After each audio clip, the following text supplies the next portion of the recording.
Hello all, welcome to Concepts. ഇന്ന് നമ്മൾ assistant engineer electronics PWDക്ക് വേണ്ടി PSC നടത്തിയ ക്വസ്റ്റ്യൻ പേപ്പർ ആണ് നോക്കാൻ പോകുന്നത്. ഇതിൻ്റെ ക്വസ്റ്റ്യൻ പേപ്പർ കോഡ് 253/2006 ആണ്. ഇതിൽ മുഴുവൻ ക്വസ്റ്റ്യൻ നമുക്ക് ഒറ്റ വീഡിയോയിൽ കവർ ചെയ്യാൻ പറ്റില്ല. പറ്റാവുന്നത്ര ക്വസ്റ്റ്യൻസ് ഈ വീഡിയോയിൽ ഇട്ടിട്ടുണ്ട്. രണ്ടോ മൂന്നോ സെക്ഷനായിട്ട് നമുക്ക് ഈ ഫുൾ ക്വസ്റ്റ്യൻ പേപ്പർ നോക്കി തീർക്കാം. ഓക്കെ, നമുക്ക് ആദ്യത്തെ ക്വസ്റ്റ്യനിലേക്ക് കടക്കാം. ക്വസ്റ്റ്യൻ എന്താണ്? Colour bands for a carbon resistor are green, blue, orange, silver. Tolerance value of this resistor in ohms ആണ് ചോദിച്ചിരിക്കുന്നത് അല്ലേ. അപ്പോൾ നമുക്ക് കളർ കോഡിംഗ് ഉണ്ട്. Green, blue, orange, silver colour code തന്നിട്ടുണ്ട്. അപ്പോൾ നമ്മൾ റെസിസ്റ്റൻസ് വാല്യൂ ആണ് ആദ്യം കണ്ടുപിടിക്കേണ്ടത്. റെസിസ്റ്റൻസ് വാല്യൂ കണ്ടുപിടിച്ച് കഴിഞ്ഞാലേ നമുക്ക് ടോളറൻസ് കണ്ടുപിടിക്കാൻ പറ്റുള്ളൂ. അപ്പോൾ അതിന് വേണ്ടിയിട്ടാണ് റെസിസ്റ്റൻസ് വാല്യൂ കണ്ടുപിടിക്കാനുള്ള കളർ കോഡാണ് ഇവിടെ പ്രൊവൈഡ് ചെയ്തേക്കുന്നത്. നമുക്കത് കണ്ടുപിടിക്കാനുള്ള ഒരു ഈസി വേ ആണ് ഞാൻ താഴെ കൊടുത്തേക്കുന്നത്. നേരത്തെ ഉള്ള വീഡിയോസിൽ പറഞ്ഞിട്ടുണ്ട് എങ്ങനെയാണ് റെസിസ്റ്റൻസ് വാല്യൂ ഒക്കെ കണ്ടുപിടിക്കേണ്ടതെന്ന്. അതറിയില്ലെങ്കിൽ ജസ്റ്റ് ആ വീഡിയോസ് ഒന്ന് റെസിസ്റ്റർ എന്ന് പറയുന്ന വീഡിയോ ഒന്ന് ചെന്ന് കണ്ടാൽ മതി കേട്ടോ. അപ്പോൾ ഇവിടെ എന്താ, BB Roy of Great Britain has a very good wife. See, ഇതിൽ ഞാൻ കളേഴ്സ് ഇൻഡിക്കേറ്റ് ചെയ്തിട്ടുണ്ട്. B സ്റ്റാൻഡ്സ് ഫോർ ബ്ലാക്ക്, അടുത്ത B എന്താ, brown, red, orange, yellow, and G for green, then again B for blue, V for violet, G for grey and W for white. So ഇതെങ്ങനെയാണ് coding start ചെയ്യുന്നത്? 0 1 2 3 എന്ന് പറഞ്ഞിട്ടാണ്. അപ്പോൾ അതാണ് നമുക്ക് ഈ വാല്യൂസ് അല്ലേ.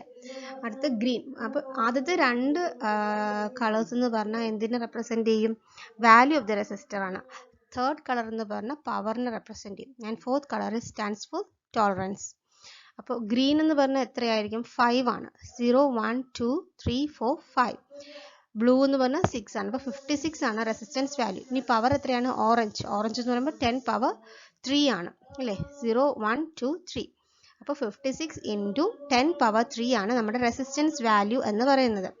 സിൽവറിൻ്റെ ടോളറൻസ് വാല്യൂ +or -10% ആണ്.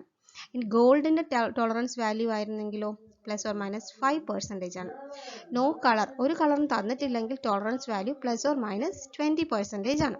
ഇപ്പോൾ ഇവിടെ സിൽവർ ആണ് തന്നിരിക്കുന്നത്. അപ്പോൾ +or-10% ആണ് വരുന്നത്. അപ്പോൾ 56,000 10% എത്രയാണ്? 56 ഇൻറ്റു 1000 ഇൻറ്റു 10/100, അതായത് 5600 ആണ്. അതായത് 5600 ആണ്. The answer is B. No. So ഞാനിവിടെ ഓരോ വാല്യൂ കളറിൻ്റെയും വാല്യൂ കറസ്പോണ്ടിങ് എഴുതിയിട്ടുണ്ട്. ആൻഡ് സിൽവറിൻ്റെ ടോളറൻസ് 10% ആണെന്ന് പറഞ്ഞിട്ടുണ്ട്. റെസിസ്റ്റൻസ് വാല്യൂ 56,000 ആണ്. +or-10% ആണ് ടോളറൻസ് വരിക. അപ്പോൾ ടോളറൻസ് വാല്യൂ എന്ന് പറഞ്ഞാൽ 5600 ആണ്. ഓക്കെ, ഡൗട്ടൊന്നും ഇല്ല എന്ന് കരുതുന്നു. നമുക്ക് അടുത്ത ക്വസ്റ്റ്യനിലേക്ക് പോവാം. So next question is mica capacitors are available in the range of. ഇത് ഞാൻ capacitors എന്ന് പറഞ്ഞിട്ടൊരു വീഡിയോ ചെയ്തിട്ടുണ്ട്. അതിൽ എല്ലാ ടൈപ്പ് ഓഫ് കപ്പാസിറ്റേഴ്സിൻ്റെ കൺസ്ട്രക്ഷൻസും അതിൻ്റെ റേഞ്ച് ഓഫ് വാല്യൂസും ഒക്കെ പറയുന്നുണ്ട് കേട്ടോ. അതൊന്ന് നിങ്ങൾ പോയി കാണണം. ഇത് mica capacitors are available in the range of option A 1 to 10 picofarad, option B 1 to 10,000 picofarad, option C 10 to 100 picofarad and option D 0.1 to 1 nanofarad. ഇതിൻ്റെ റൈറ്റ് ആൻസർ എന്ന് വെച്ചാൽ ഓപ്ഷൻ ബി ആണ്. 1 to 10,000 picofarad ആണ്. Okay, next is when a voltage source is connected to a load its terminal voltage falls due to. അതെ, ഒരു voltage source ഒരു ലോഡുമായിട്ട് connect ചെയ്യുമ്പോൾ അതിൻ്റെ വോൾട്ടേജ് ടെർമിനൽ വോൾട്ടേജ് കുറയും. എന്തുകൊണ്ടാണ് കുറയുന്നത്? ഈ വോൾട്ടേജ് സോഴ്സിൻ്റെ ഇമ്പിഡൻസ് കാരണമാണ് കുറയുന്നത് അല്ലേ. അപ്പോൾ എന്തുകൊണ്ടാണ് കുറയുന്നത്? High source impedance, low source impedance, low source voltage and high load resistance. എന്തായാലും ലോഡിൻ്റെ കാര്യമല്ല, ലോഡ് കാരണമല്ല കുറയുന്നത്. സോഴ്സിൻ്റെ റെസിസ്റ്റൻസ് കൂടുതൽ കൊണ്ടാണ് കുറയുന്നത്. അതായത് ഹൈ സോഴ്സ് ഇമ്പിഡൻസ് ആണ് answer. Option A high source impedance ആണ് എൻ്റെ ഓപ്ഷൻ വരുന്നത്. Okay, fourth question. A voltage source consists of a 2 volt in series with a 0.5 ohm current source equivalent to the circuit of it consists of. അപ്പോൾ നമുക്കറിയാം എന്താ പറഞ്ഞേക്കുന്നത്, ഒരു 2 volt voltage source ഉണ്ട്. അത് ഇൻ സീരീസ് വിത്ത് എന്താണ് 5 ohm, 0.5 ohm അല്ലേ. ഞാനിവിടെ ഒന്ന് വരച്ചോട്ടെ. 2 volt ഇതാണ് സംഭവം തന്നേക്കുന്നത്. എന്താണ് 2 volt in series with 0.5 ohm. നമുക്കിത് ഒരു വോൾട്ടേജ് സോഴ്സാണ്. ഇതിൻ്റെ കറണ്ട് സോഴ്സ് എങ്ങനെയിരിക്കും? നമ്മൾ തെവനിൻ ഇക്വലൻറ്റും എന്താ നോർട്ടൺ ഇക്വലൻ്റ് ഒക്കെ പഠിച്ചിട്ടില്ല. അപ്പോൾ കറണ്ട് സോഴ്സ് എന്ന് പറഞ്ഞാൽ ഒരു കറണ്ട് സോഴ്സ് ഉണ്ടാവും. Voltage source in series with resistance is similar to a current source in parallel with resistance. ഇനി കറണ്ട് സോഴ്സിൻ്റെ വാല്യൂ ആണ് നമുക്ക് കണ്ടുപിടിക്കേണ്ടത്. അപ്പോൾ നമുക്കറിയാം, നമുക്ക് എന്താ അറിയുന്നത്? V is equal to I R എന്ന് പറയുന്ന ബേസിക് ഫോർമുല നമുക്കറിയാം. അപ്പോൾ ഇവിടെ നമുക്ക് വോൾട്ടേജും ഉണ്ട്, റെസിസ്റ്റൻസും ഉണ്ട്. ഇനി നമുക്ക് എന്താ കറണ്ടാണ് കണ്ടുപിടിക്കേണ്ടത്.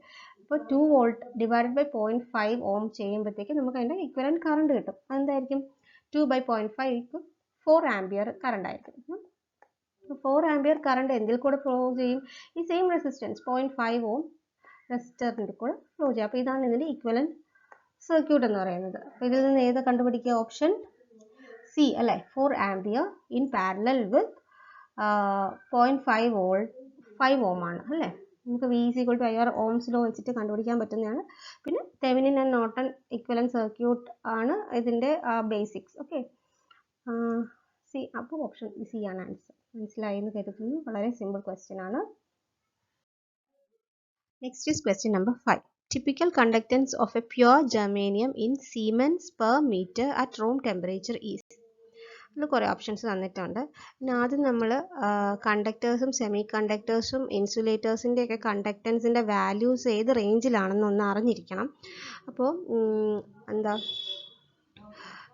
കണ്ടക്ടറിൻ്റെ കണ്ടക്റ്റൻസ് വാല്യൂ എന്ന് വെച്ചാൽ 10⁴ തൊട്ട് 10�7 വരെ ആയിരിക്കും. നല്ല ഹൈ കണ്ടക്റ്റൻസ് ഉണ്ടാവും കണ്ടക്ടറിന്. സെമി കണ്ടക്ടറിൻ്റെ റേഞ്ച് എന്ന് പറഞ്ഞാൽ 10⁻⁻6 തൊട്ട് 10⁴ വരെ ആയിരിക്കും. ഇൻസുലേറ്റർ ആണെങ്കിൽ 10⁻20 to 10⁻10. സോറി. അപ്പോൾ ഇതിൽ നിന്ന് നമുക്ക് ഓപ്ഷൻ എ എന്ന് പറഞ്ഞാൽ 1.5 × 10⁻10 ആണ്. അപ്പോൾ അത് ഇൻസുലേറ്റർ ആയിരിക്കും. അതുപോലെ തന്നെ ഓപ്ഷൻ ഡി 1.5 × 10⁵ എന്ന് പറഞ്ഞ കണ്ടക്ടറും ആയിരിക്കും. അത് ഓപ്ഷൻ എയും ഓപ്ഷൻ ഡിയും നമുക്ക് റൂൾ ഔട്ട് ചെയ്യാം. ഇതിൽ ബിയും സിയും മാത്രമായിരിക്കും എന്താണ് സെമി കണ്ടക്ടർ എന്ന് പറയുന്നത്. ഇനി പ്യുവർ ജർമേനിയം എന്ന് പറയുന്നത് എന്തായിരിക്കണം? അതിൻ്റെ ജർമേനിയത്തിൻ്റെ കണ്ടക്റ്റൻസ് എന്താണെന്നാണ് ഇതിൽ നിന്ന് കണ്ടുപിടിക്കേണ്ടത് അല്ലേ. അപ്പോൾ നമുക്ക് കോമൺ സെൻസ് ഉപയോഗിച്ചാൽ തന്നെ 1.5 × 10⁻5 1.5 ആണെന്ന് മനസ്സിലാക്കും. ഇതിൽ നിന്ന് ഓരോ ഓപ്ഷനാണ് കണ്ടുപിടിക്കേണ്ടത്. ഇനി ജർമേനിയത്തിൻ്റെ സെമി കണ്ടക്റ്റൻസ് എന്ന് പറഞ്ഞാൽ ഓപ്ഷൻ സി 1. അപ്പോൾ ഓപ്ഷൻ സി 1.5 ആണ് ഇതിൻ്റെ ആൻസർ ആയിട്ട് വരിക. ഇനി നമുക്ക് ഞാനൊരു ഫിഗർ തന്നിട്ടുണ്ട്. അതിൽ കണ്ടക്ടറിൻ്റെയും ഈ സെമി കണ്ടക്ടറിൻ്റെയും ഇത് ഐസൊലേറ്റർ അല്ല, ഇൻസുലേറ്ററിൻ്റെയും വാലൻസ് ബാൻഡും കണ്ടക്ഷൻ ബാൻഡും തമ്മിലുള്ള ആ ഫോർബിഡൻ എനർജി ഗ്യാപ്പിൻ്റെ വാല്യൂസ് ആണ് തന്നേക്കുന്നത്. അതും ചിലപ്പോൾ ക്വസ്റ്റ്യൻസ് ആയിട്ട് വരാറുണ്ട്. അപ്പോൾ കണ്ടക്ടർ എന്ന് പറഞ്ഞാൽ ഈ ഫോർബിഡൻ എനർജി ഗ്യാപ്പ് ഇല്ല അവിടെ, അത് ഓവർലാപ്ഡ് ആയിരിക്കും. സെമി കണ്ടക്ടർ എന്ന് പറഞ്ഞാൽ ആ എനർജി ഗ്യാപ്പ് <5 ഇലക്ട്രോൺ വോൾട്ട് ആയിരിക്കും. ഇത് മിക്കവാറും PSC ക്വസ്റ്റ്യൻസിൽ ഇത് ചോദിക്കാറുണ്ട്. അടുത്ത ഫോർ ഇൻസുലേറ്റർ എന്ന് പറയുമ്പോഴത്തേക്ക് energy gap >5 volt or equal to 5 electron volt ആയിരിക്കും. ഓക്കെ, സോ ഓപ്ഷൻ സി ആണ് ആൻസർ ആയിട്ട് വരിക. അടുത്ത ക്വസ്റ്റ്യനിലേക്ക് നമുക്ക് പോവാം. Compared to germanium, silicon devices can be used at high temperature as at room temperature it has. അതായത് സിലിക്കൺ ഡിവൈസസ് ആണ് ഹൈ ടെമ്പറേച്ചർ നമ്മൾ പ്രിഫർ ചെയ്യുന്നത്. എന്തുകൊണ്ടാണ്? അതിൻ്റെ ഓപ്ഷൻസിലേക്ക് പോവാം. Higher conductivity, high purity, lower band gap and low electron hole pairs. ഇതിലെന്താണ്? Higher conductivity, higher purity, lower band gap and low electron hole pairs. Option D lower electron hole pair ആണ് answer ആയിട്ട് വരിക. ഈ law electron hole pair ആയതുകൊണ്ട് തന്നെയാണ് silicon ഡിവൈസസിൻ്റെ leakage current വളരെ കുറവായിരിക്കും. അതുകൊണ്ടാണ് നമ്മൾ സിലിക്കൺ ഡിവൈസസിനെ റൂം ടെമ്പറേച്ചറിൽ ഹയർ ടെമ്പറേച്ചറിൽ കൂടുതലായിട്ട് യൂസ് ചെയ്യുന്നത്. Okay, so option D low electron hole pairs ആണ് ഇതിൻ്റെ answer. So next question is drift current in a semiconductor is due to option A applied voltage, option B change in carrier concentration, and option C change in temperature, option D material property. അപ്പോൾ drift current എന്ന് പറഞ്ഞാൽ എന്തുകൊണ്ടായിരിക്കും? Applied voltage കാരണമായിരിക്കും അല്ലേ. Electron drifting കാരണം ഉണ്ടാകുന്ന കറണ്ടാണ് drift current എന്ന് പറയുന്നത്. Carrier concentration കാരണം ഉണ്ടാകുന്ന കറണ്ടാണ് നമ്മുടെ ഡിഫ്യൂഷൻ കറണ്ട്. ഓക്കെ, അപ്പോൾ ഓപ്ഷൻ എ ആണ് റൈറ്റ് ആൻസർ. ഇനി അടുത്ത ക്വസ്റ്റ്യനിലേക്ക് പോകാം. In a transistor higher current gain is obtained by. അപ്പോൾ ഹയർ കറണ്ട് ഗെയിൻ എങ്ങനെ കിട്ടും? 4 ഓപ്ഷൻസ് എന്താ? Low base doping, small emitter doping, small emitter area and small collector area. അപ്പോൾ നമുക്ക് ലോ ബേസ് ഡോപ്പിംഗ് ആകുമ്പോൾ എന്താണ്? ബേസിൻ്റെ ഡോപ്പിംഗ് കുറവാണ്. അപ്പോൾ ബേസിലേക്കുള്ള നമ്മൾ എമിറ്ററിൽ നിന്ന് കളക്ടറിലേക്കാണല്ലോ ഇലക്ട്രോൺസ് ഫ്ലോ ചെയ്യുന്നത്. ബേസ് ഡോപ്പിംഗ് കുറവായിരിക്കും എന്താ സംഭവിക്കുക? അവിടെയുള്ള റീകോമ്പിനേഷൻ കുറയും. അപ്പോൾ കൂടുതൽ ഇലക്ട്രോൺസ് കളക്ടറിലേക്ക് പോകും. ഇപ്പോൾ NPN ട്രാൻസിസ്റ്റർ ആണെങ്കിൽ ഇലക്ട്രോൺസ് എന്നിലും എന്താ എമിറ്ററിലെ ഇലക്ട്രോൺസ് ആയിരിക്കും, ബേസിൽ ഹോൾസ് ആയിരിക്കും, ആൻഡ് കളക്ടറിലെ ഇലക്ട്രോൺസ് ആയിരിക്കും മെജോറിറ്റി ക്യാരിയേഴ്സ് എന്ന് പറയുന്നത്. അപ്പോൾ ഈ മെജോറിറ്റി ക്യാരിയർ ഇലക്ട്രോൺ എമിറ്ററിൽ നിന്ന് ബേസിലേക്ക് പോകുമ്പോൾ ബേസിൽ റീകോമ്പിനേഷൻ ഉണ്ടാവും. ആ റീകോമ്പിനേഷൻ കുറയണമെങ്കിൽ ബേസിൻ്റെ ഏരിയ കുറവായിരിക്കണം, അല്ലെങ്കിൽ ബേസിൻ്റെ ഡോപ്പിങ്ങും കുറവായിരിക്കണം. അപ്പോൾ ഓപ്ഷൻ എ ആണ് റൈറ്റ് ആൻസർ ആയിട്ട് വരിക. അടുത്ത സ്മോളർ എമിറ്റർ ഡോപ്പിംഗ് ആണെങ്കിൽ എന്താണ്? എമിറ്റർ എമിഷനെ കുറയുന്നു, ഇലക്ട്രോൺ എമിഷനെ അവിടെ കുറവാണ്, അപ്പോൾ കറണ്ട് ഗെയിൻ കൂടില്ല. അടുത്ത സ്മോളർ എമിറ്റർ ഏരിയ ആണെങ്കിലും സെയിം ആണ്. എമിറ്റർ ഏരിയ എപ്പോഴും എന്താ in between base and collector ആയിരിക്കണം. പിന്നെ എമിറ്റർ ഡോപ്പിങ്ങും ഹയർ ആയിരിക്കണം. സോറി. അപ്പോൾ ഓപ്ഷൻ എ ആണ് റൈറ്റ് ആൻസർ ആയിട്ട് വരിക.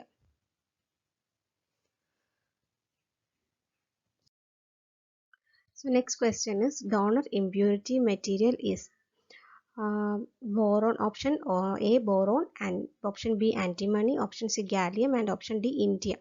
നമുക്കറിയാം ബോറോൺ ഡോണർ ഇമ്പ്യൂരിറ്റി മെറ്റീരിയൽ എന്ന് പറഞ്ഞാൽ എന്താണ്? വാലൻസ് ബാൻഡിൽ 5 ഇലക്ട്രോൺസ് ഉണ്ടാവണം അല്ലേ, 5 ഇലക്ട്രോൺസ് ഉണ്ടാവണം.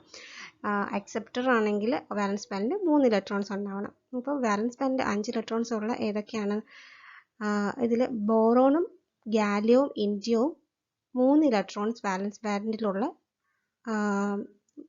എന്താ മെറ്റീരിയൽസ് ആണ്. അത് മൂന്നും ആക്സെപ്റ്റർ ഇമ്പ്യൂരിറ്റി ആണ്. അപ്പോൾ ഓപ്ഷൻ ബി ആൻറ്റിമണി ആണ് ഓപ്ഷൻ ആൻസർ ആയിട്ട് വരിക അല്ലേ. Option B antimony. Okay, simple question അല്ലേ.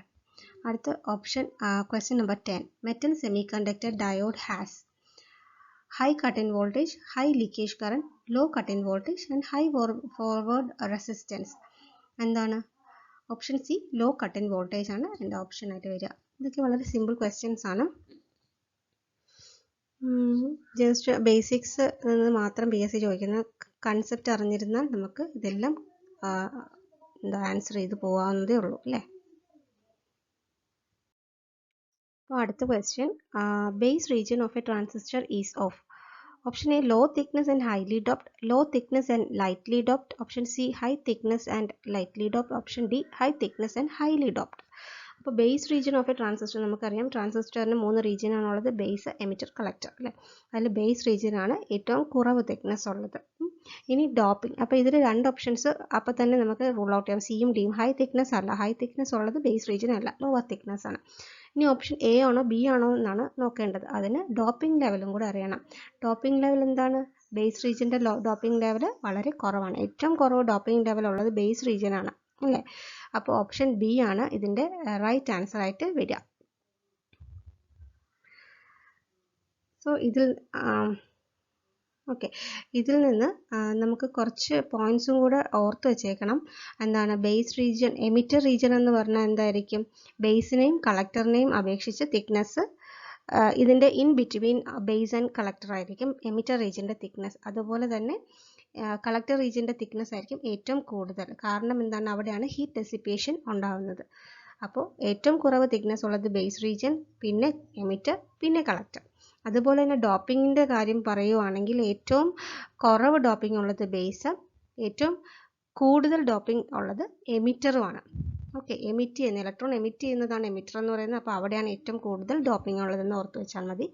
കളക്ടർ ഇൻ ബിറ്റ്വീൻ ബേസും എമിറ്ററിൻ്റെ ഇൻ ബിറ്റ്വീൻ ആയിരിക്കും കളക്ടറിൻ്റെ ഡോപ്പിംഗ് ലെവൽ. ഓക്കെ, ഇത്രയും പോയിന്റ്സ് ഇതിൽ നിന്ന് നമ്മൾ ഓർത്ത് വെച്ചേക്കണം. അടുത്ത next question, question number 12. A transistor has alpha 0.98 current IB, base current IB 100 microampere and ICBO leakage current 6 microampere. Its collector current under common emitter configuration is about. Common emitter കോൺഫിഗറേഷനിൽ collector കറണ്ടാണ് കണ്ടുപിടിക്കാൻ തന്നേക്കുന്നത്. ഇവിടെ പക്ഷേ common ബേസിൻ്റെ പാരാമീറ്റേഴ്സാണ് തന്നേക്കുന്നത് അല്ലേ. അപ്പോൾ നമ്മൾ ഇതിനെ കോമൺ എമിറ്ററിൻ്റെ പാരാമീറ്റേഴ്സായിട്ട് കൺവേർട്ട് ചെയ്തിട്ട് വേണം ക്വസ്റ്റ്യൻ അറ്റംപ്റ്റ് ചെയ്യാൻ. ഓക്കെ, സോ അതിന് നമുക്കറിയാം ഐ സി എന്ന് പറഞ്ഞാൽ എന്താണ്, കളക്ടർ കറണ്ടാണ്. നമുക്ക് I C is equal to beta I B into I C E O ആണെന്നൊരു ഇക്വേഷൻ നമുക്കറിയാം. നമുക്കിവിടെ ബീറ്റയും ഇല്ല ഐ സി ഇ ഒയും ഇല്ല, പകരം അത് കണ്ടുപിടിക്കാനുള്ള 2 ഹിൻസ് പറഞ്ഞിട്ടുണ്ട്. എന്താണ്, ആൽഫയും ഉണ്ട് ഐ സി ബി ഒയും ഉണ്ട് അല്ലേ. അപ്പോൾ നമുക്ക് ഐ സി ബി ഒയിൽ നിന്നും ആൽഫയിൽ നിന്നും ബീറ്റയും ഐ സി ഇ ഒയും കണ്ടുപിടിക്കണം. അതിന് ബീറ്റേൻ്റെ ആൽഫേനെയും കണക്ട് ചെയ്യുന്ന റിലേഷൻ നമുക്കറിയാം. Beta equal to alpha by 1 minus alpha. അതിൽ നിന്ന് ബീറ്റ എന്ന് പറഞ്ഞാൽ 49 ആണെന്ന് കിട്ടും. ഓക്കെ, ഇത് സബ്സ്റ്റിറ്റ്യൂട്ട് ചെയ്താൽ മതി. ഈ വാല്യൂ ആൽഫേൻ്റെ വാല്യൂ ഇവിടെ സബ്സ്റ്റിറ്റ്യൂട്ട് ചെയ്താൽ മതി. ബീറ്റ 49 ആണെന്ന് നമുക്ക് കിട്ടും. അടുത്ത ഐ സി ഇ ഒയും ഐ സി ബി ഒയും തമ്മിലുള്ള റിലേഷനാണ് I C E O equal to I C B O into അല്ല ഡിവൈഡഡ് ബൈ 1 മൈനസ് ആൽഫ. അപ്പോൾ അതിൽ നിന്ന് ഐ സി ഇ ഒ എന്ന് പറഞ്ഞാൽ 0.3 മില്ലി ആംപിയർ ആണെന്ന് കിട്ടും. അടുത്ത ബീറ്റ ഐ ബി ആണ് ഇനി നമുക്ക് വേണ്ടതല്ലേ. ഈ ഇക്വേഷനിൽ ഇപ്പോൾ എന്താ, beta I B plus I C E O ആണ്. ഐ സി ഇ ഒയെ കിട്ടി, ഇനി ബീറ്റ ഐ ബി കിട്ടണം.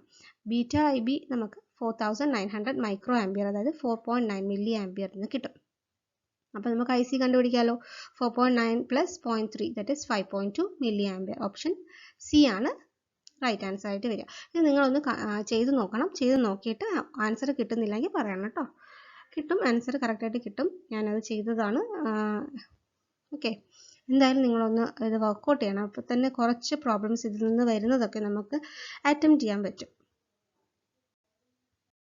So next question is FM signal propagates through A troposphere, B ionosphere, C ground and D surface. Okay, ഇതിൽ സിയും ഡിയും എന്തായാലും അല്ല, ഗ്രൗണ്ടിൽ കൂടെയും സർഫസിൽ കൂടെയും അല്ല FM സിഗ്നൽ പ്രൊപ്പഗേറ്റ് ചെയ്യുന്നത്. ഇനി അയനോസ്ഫിയറും ട്രോപ്പോസ്ഫിയറും തമ്മിലായിരിക്കും നിങ്ങൾക്ക് ഒരു ചെറിയ കൺഫ്യൂഷൻ വരിക.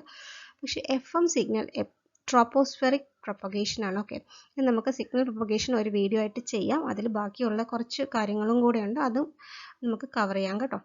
അപ്പോൾ FM സിഗ്നൽ പ്രൊപ്പഗേറ്റ് ചെയ്യുന്നത് ട്രോപ്പോസ്ഫിയറിൽ കൂടെയാണ്, മറക്കരുത്. Next is question number 14. An AM system has unmodulated carrier of 100 kilowatt and modulation index 0.6. അപ്പോൾ പവർ പി സി എന്ന് പറഞ്ഞാൽ കരിയർ പവർ തന്നിട്ടുണ്ട്, മോഡുലേഷൻ ഇൻഡെക്സ് തന്നിട്ടുണ്ട്. Then the power in one side band is, ഒരു side ബാൻഡിലെ power. അത് എപ്പോഴും ഓർക്കണം, ഒറ്റ സൈഡ് ബാൻഡിലെ പവറാണ് ചോദിച്ചിരിക്കുന്നത് അല്ലേ. ഓപ്ഷൻസ് നമുക്ക് വായിക്കാം. അതിന് മുന്നേ നമുക്ക് പവറിൻ്റെ ഇക്വേഷൻസ് അറിയാമല്ലോ. P T is equal to P C into 1 plus M square by 2 എന്ന് പറയുന്ന മോഡുലേഷൻ ഈ പവർ കണ്ടുപിടിക്കാനുള്ള ഫേമസ് ഇക്വേഷനാണ്. അത് നിങ്ങൾക്കെല്ലാം അറിയാമെന്ന് ഞാൻ വിചാരിക്കുന്നു. ഇനി അതിൽ നമുക്കിത് പി സിനെ അകത്തോട്ട് കയറ്റി എഴുതുകയാണ്. P T is equal to P C plus P C into M square by 2. ഇതിൽ പി സി എന്ന് പറയുന്ന കാരിയർ പവറാണ്. ഇനി P C into M square by 2 എന്ന് പറയുന്നതാണ് സൈഡ് ബാൻഡ് പവർ. പക്ഷേ നമുക്കറിയാം എന്താണ്, എ എമ്മിന് 2 സൈഡ് ബാൻഡ് ഉണ്ട്. അപ്പോൾ ഇതെന്ന് പറയുന്നത് 2 സൈഡ് ബാൻഡിൻ്റെയും കൂടെ ടോട്ടൽ പവറാണ്. അപ്പോൾ നമുക്ക് വേണ്ടത് എന്താ ഇവിടെ പറഞ്ഞേക്കുന്നത്, ഒരു സൈഡ് ബാൻഡിലെ പവറാണ്. അപ്പോൾ നമ്മൾ ആദ്യം P C M square by 2 അല്ല കണ്ടുപിടിക്കേണ്ടത്, അതിന് പകരം P C M square by 4, ഇതിൻ്റെ പകുതിയാണ് നമ്മൾ ഒറ്റ സൈഡ് ബാൻഡിലെ പവറായിട്ട് കണ്ടുപിടിക്കുന്നത്. അപ്പോൾ പി സി നമുക്കറിയാമല്ലോ എന്താണ്, 100 കിലോ വാട്ട്, എം അറിയാം 0.6, അപ്പോൾ എം സ്ക്വയർ 0.36. അപ്പോൾ 0.36 ഇൻറ്റു 100 എന്ന് പറയുമ്പോൾ എത്രയാണ്, 36 കിലോ വാട്ടാണ്. ബൈ 2 എന്ന് പറയുമ്പോൾ 18 ആണ്. 18 ആണോ ഇവിടെ, 18 ഓപ്ഷൻ ഉണ്ട്, പക്ഷേ 18 ആണോ, അല്ല. 18 എന്ന് പറഞ്ഞാൽ 2 സൈഡ് ബാൻഡിൻ്റെയും കൂടെയുള്ള ടോട്ടൽ പവറാണ്. നമുക്ക് വേണ്ടത് ഒറ്റ സൈഡ് ബാൻഡിൻ്റെ, അപ്പോൾ അതിൻ്റെ ഹാഫ്, അതായത് 9 കിലോ വാട്ട് ആയിരിക്കും ഓപ്ഷൻ ആൻസർ ആയിട്ട് വരിക. ഓക്കെ, സിമ്പിളാണ്, പക്ഷേ ഇച്ചിരി ഒന്ന് ആലോചിച്ചില്ലെങ്കിൽ പെട്ടെന്ന് തെറ്റിപ്പോകാൻ പറ്റുന്ന ഒരു ക്വസ്റ്റ്യൻ ആണ്. Okay, so next question is question number 15. An FM signal has frequency shift of 75 kilohertz and a modulating frequency of 15 kilohertz. System bandwidth in kilohertz is. അപ്പോൾ നമുക്ക് ഫ്രീക്വൻസി ഷിഫ്റ്റ് തന്നിട്ടുണ്ട്. ഫ്രീക്വൻസി ഷിഫ്റ്റ് എന്ന് പറഞ്ഞാൽ എന്താണ്, delta അല്ലേ. Frequency shift delta നമുക്ക് തന്നിട്ടുണ്ട്. 75 kilo hertz ആണ് ഫ്രീക്വൻസി ഷിഫ്റ്റ് എന്ന് തന്നേക്കുന്നത്. And modulating frequency 15 kilo hertz. F M എന്ന് പറയുന്നത് എന്താണ്, 15 കിലോ ഹെർട്സ് ആണ് തന്നിട്ടുള്ളത്. System bandwidth in kilo hertz ആണ് നമുക്ക് വേണ്ടത്. അപ്പോൾ നമുക്ക് ഒരു ഫോർമുല ഉണ്ടല്ലോ എഫ് ബാൻഡ് വിഡ്ത്ത് കണ്ടുപിടിക്കാനുള്ള Carson's formula. Bandwidth equal to 2 into delta plus F M അല്ലേ. 2 ഡെൽറ്റ എന്ന് പറഞ്ഞാൽ ഡീവിയേഷൻ തന്നെയാണ് ഫ്രീക്വൻസി ഷിഫ്റ്റ് എന്ന് പറയുന്ന സംഭവം. അപ്പോൾ 2 ഇൻറ്റു 75 പ്ലസ് എഫ് എം എത്രയാണ് 15 മോഡുലേറ്റിംഗ് ഫ്രീക്വൻസി. 15 പ്ലസ് 75 നമുക്ക് എത്ര കിട്ടും? 90. അപ്പോൾ 2 ഇൻറ്റു 90 180 ആണ് എൻ്റെ ആൻസർ ആയിട്ട് വരിക. സിമ്പിൾ അല്ലേ? ഈ ഒരു ഫോർമുല അറിയാമെങ്കിൽ ഡയറക്റ്റ് ആയിട്ട് നമുക്ക് സബ്സ്റ്റിറ്റ്യൂട്ട് ചെയ്ത് ആൻസർ ചെയ്യാം. വളരെ സിമ്പിൾ ക്വസ്റ്റ്യൻ ആണ്. അപ്പോൾ നമ്മൾ ഈ വീഡിയോ ഇവിടെ വെച്ച് വൈൻഡപ്പ് ചെയ്യുകയാണ്. ഓൾമോസ്റ്റ് 15 ക്വസ്റ്റ്യൻസ് നോക്കിയിട്ടുണ്ട്. എല്ലാം മനസ്സിലായിട്ടുണ്ടെന്ന് കരുതുന്നു. അതുപോലെ തന്നെ പ്രോബ്ലംസ് ചെയ്തേക്കുന്നതൊക്കെ ഒന്ന് വർക്കൗട്ട് ചെയ്ത് നോക്കുക. ജസ്റ്റ് ഒന്ന് കണ്ടുപോയാൽ മാത്രം പോരാ, അത് എഴുതി തന്നെ വർക്കൗട്ട് ചെയ്യുക. എങ്കിൽ മാത്രമേ കറക്റ്റായിട്ട് നിങ്ങൾക്കത് അനലൈസ് ചെയ്യാൻ പറ്റുള്ളൂ. പിന്നെ എന്തെങ്കിലും ഡൗട്ട്സ് ഉണ്ടെങ്കിൽ കമൻറ്റ് സെക്ഷനിൽ കൊടുക്കുക. ഈ വീഡിയോ ഇഷ്ടപ്പെട്ടിട്ടുണ്ടെങ്കിൽ ലൈക്ക് ചെയ്യണം, ഷെയറും ചെയ്യണം നിങ്ങളുടെ ഫ്രണ്ട്സിനൊക്കെ. മാക്സിമം ഷെയർ ചെയ്യുക. പിന്നെ സബ്സ്ക്രൈബ് ചെയ്യാതെ വീഡിയോ കാണുന്നവർ പ്ലീസ് സബ്സ്ക്രൈബ് ചെയ്യുക കേട്ടോ. അതുപോലെ ഇതിൻ്റെ മുന്നിട്ടിട്ടുള്ള വീഡിയോസ് ഒന്ന് നോക്കിക്കോളൂ. അത് കപ്പാസിറ്റേഴ്സിൻ്റെയും റെസിസ്റ്റേഴ്സിൻ്റെയും കുറേ ക്വസ്റ്റ്യൻസ് ഇതിൽ പറയുന്നുണ്ട്. അത് റിലേറ്റഡ് ആയിട്ടുള്ള വീഡിയോസും ഞാൻ ചാനലിൽ ഇട്ടിട്ടുണ്ട്. അപ്പോൾ അതും കൂടെ ഒന്ന് കണ്ടിട്ടില്ല എങ്കിൽ പോയി കാണുക. Thank you.